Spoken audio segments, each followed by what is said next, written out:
Assalamualaikum warahmatullahi wabarakatuh. Saya Siti Wasila. Saya di sini akan menjelaskan tentang mata kuliah etika profesi keguruannya, yaitu tentang materi pendekatan dan hakikat profesi sebagai guru. Yang pertama itu tentang pendekatan karakteristik, pendekatan institusional, dan pendekatan legalistik ya. Nah, ketiga pendekatan di sini juga bisa disebut sebagai pendekatan pelembagaan suatu profesi ya. Yang pertama, pendekatan karakteristik. Dalam pendekatan karakteristik ialah pendekatan yang mengarah atau melihat pada kemampuan, sifat atau karakter sebuah profesi ya. Dalam pendekatan karakteristik di sini ada beberapa karakter ya yang bisa disebut sebagai karakteristik sebuah profesi. Yang pertama, memiliki kemampuan yang diperoleh melalui pendidikan. Yang kedua, memiliki pengetahuan yang praktis yang dapat digunakan langsung oleh orang lain ya, sebuah kekhususan penggunaan bidang keilmuan tertentu ya. Ada juga yang ketiga itu memiliki pengetahuan praktis yang bisa digunakan ya, sama ya orang lain atau klien ya. Kemudian memiliki teknik kerja yang dapat dikomunikasikan. Kemudian memiliki kapasitas mengorganisasi kerja secara mandiri atau biasa disebut sebagai self organization. Kemudian mementingkan kepentingan orang lain, memiliki kode etik, sama memiliki sanksi atau tanggung jawab dalam komunitas. Mempunyai sistem upah dan budaya profesional. Yang disebutkan tadi itu termasuk pada karakteristik sebuah profesi ya. Kemudian yang kedua itu pendekatan institusional ya.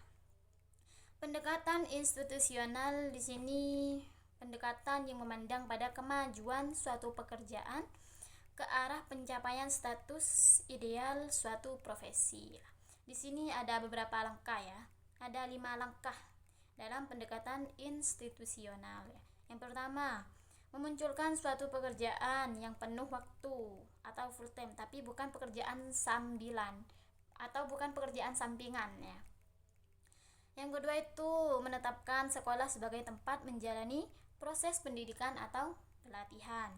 Kemudian mendirikan asosiasi profesi, melakukan agitasi secara politik, mengadopsi secara formal kode etik yang sudah ditetapkan. Nah, itu 5 langkah dalam pendekatan institusional ya. Kemudian dalam yang terakhir itu pendekatan legalistik ya. Dalam pendekatan legalistik di sini ada 3 ya. Itu registrasi, sertifikasi, sama lisensi. Nah, pendekatan ketiganya ini bisa juga disebut sebagai tahapan suatu pekerjaan bisa dikatakan sebagai profesi, diakui sebagai profesi ya. Yang akan dijelaskan sebentar lagi nih, langsung saja ya masuk ya. Tahapan pengakuan pekerjaan sebagai profesi ya. Yang pertama itu ada registrasi ya. Registrasi ini bisa juga disebut sebagai pendaftaran ya, dengan beberapa syarat ya. Seperti halnya jika kita itu mendaftar sebagai di suatu lembaga sebagai seorang guru lah, kita itu pasti mendaftarkan diri dengan beberapa syarat ya. Lembar syarat seperti CV,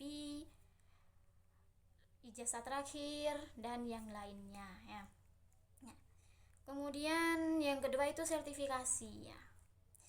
Sertifikasi ini pengakuan yang sudah diberikan jika seseorang itu sudah melakukan registrasi dan persyaratannya dianggap cukup atau dianggap sudah memenuhi syarat, maka orang tersebut sudah mendapatkan pengakuan atau sertifikasi.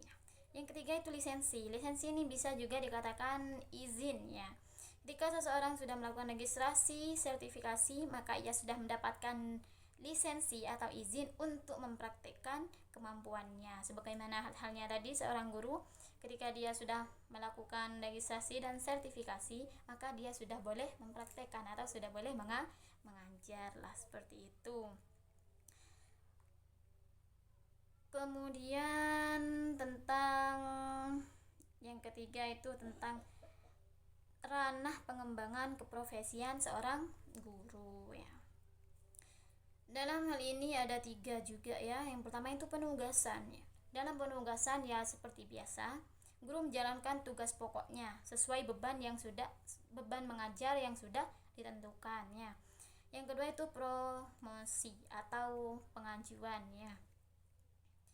Nah, promosi di sini dilihat dari prestasi, kompetensi sama kinerja dan dedikasi yang telah guru tersebut berikan untuk lembaganya tadi ya. Nah, dalam promosi ini ya diajukan ya, bisa ya, pengajuan bisa diajukan atau diajukan sebagai kepala sekolah atau diajukan sebagai wakil kurikulum. Nah, seperti itu sesuai dedikasinya ya, sesuai yang tadi sudah disebutkan ya. Kemudian yang ketiga itu ada kenaikan pangkat lah. Kenaikan pangkat ya sesuai promosi ya. Tapi dalam kenaikan pangkat di sini juga harus memenuhi syarat-syarat yang sudah ditentukan.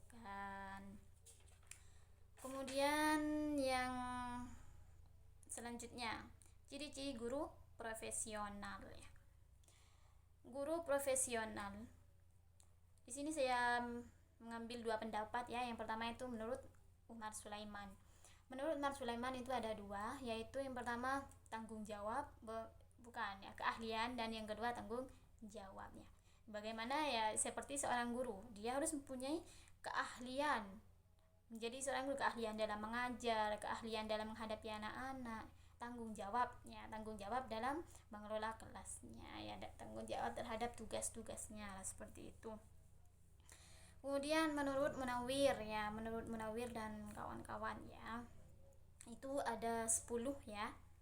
10 yang mana itu jika memiliki landasan ilmu pengetahuan yang kuat, memiliki rasa tanggung jawab, patuh terhadap sistem hukuman, mengikuti sistem seleksi dan bersertifikasi ya, memiliki organisasi profesi dan lainnya. Ada 10 intinya di sini, tapi menurut saya memang yang terpenting itu 2 tadi tetap ya, yaitu keahlian dan tanggung jawab. Sama halnya seperti memiliki landasan ilmu pengetahuan tadi, itu kan masuk pada keahlian. Tanggung jawab ya, contoh patuh terhadap sistem hukuman berupa sanksi profesi ya, ini juga masuk pada tanggung jawab menurut saya ya. Jadi yang terpenting menurut saya itu 2 tetap, keahlian dan tanggung jawab ya. Kemudian yang terakhir itu tentang strategi menjadi guru profesional ya. Di sini ada yang pertama itu strategi atau upaya ya agar menjadi guru profesional. Yang pertama, berpartisipasi di dalam atau biasa disebut selfie training ya.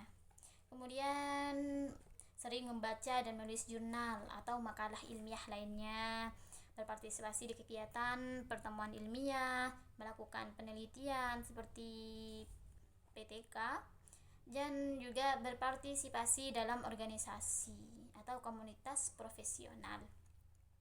Juga kerjasama dengan tenaga profesional lainnya di sekolah lah. Mungkin ini ya yang bisa saya jelaskan, kurang lebihnya mohon maaf.